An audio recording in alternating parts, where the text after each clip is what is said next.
SJ Sheets and Pipes, Koi Bazaar, Kumbalangi. 9061 302 555 9061 373 555. ഞങ്ങളുടെ സഹോദര സ്ഥാപനം ഇപ്പോൾ ചേർത്തല ചെങ്ങണ്ടയിലും. ST quality steels, Chenganda road, Varanad PO, Cherthala, Alappuzha. പരിസരം മാത്രമല്ല മനസ്സും ശുദ്ധീകരിക്കണമെന്ന് പ്രൊഫസർ MK സാനു.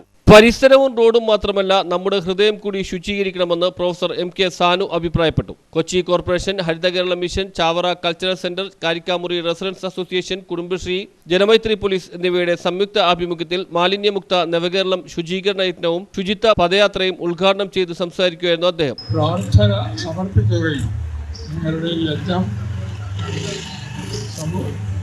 ഈ റോഡുകളെ മാത്രമല്ല മനുഷ്യ ഹൃദയങ്ങളെ പോലും ശുദ്ധീകരിക്കുന്ന ഒന്നായി മാറുക എന്ന് ആഗ്രഹിക്കുകയും ചെയ്യുന്നു. കാരണം ഇതും ആവശ്യമാണ്.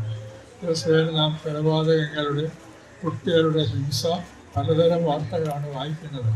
ഞങ്ങളെപ്പോലെ ലോകത്തോട് വിട പറയാൻ കാത്തിരിക്കുന്നവർ വളരെയധികം ദുഃഖം അനുഭവിക്കുന്നത്. മാലിന്യമുക്ത കേരളത്തിന് എല്ലാവരും അവരവരുടെ മാലിന്യങ്ങൾ ഉറവിടത്തിൽ തന്നെ സംസ്കരിക്കാനുള്ള സംവിധാനം ഉണ്ടാകണമെന്നും അദ്ദേഹം പറഞ്ഞു. സാനു മാസ്റ്ററുടെ വസതിയിൽ നിന്നും ആരംഭിച്ച പദയാത്ര കരിയർ സ്റ്റേഷൻ റോഡ് വഴി സൗത്ത് മെട്രോ സ്റ്റേഷന് സമീപം സമാപിച്ചു. Kochi corporation councillor Padmaja S Menon അധ്യക്ഷത വഹിച്ചു. Chavara cultural centre director father Anil Philip CMI, ഉപഭോക്തൃ തർക്ക പരിഹാര കമ്മീഷൻ എറണാകുളം ജില്ലാ president TB Binu, Kochi corporation secretary PS Shibu, health officer doctor RS Gopakumar, KVP Krishnakumar, Karikkamuri residents association president PA Sadasivan, Haritha mission Kochi corporation resource person Nisa A, CD Anilkumar, health inspector Suryamol MC, resource person Anna Valentina എന്നിവർ പ്രസംഗിച്ചു. Saint Teresa's college, saint Albert's college, Ernakulam law college, Chavara institute, saint Joseph UP school, Karithala എന്നിവിടങ്ങളിൽ നിന്നും വിദ്യാർത്ഥികളും അധ്യാപകരും തൊഴിലാളി സംഘടനാ പ്രതിനിധികളും പങ്കെടുത്തു. News bureau, Kochi.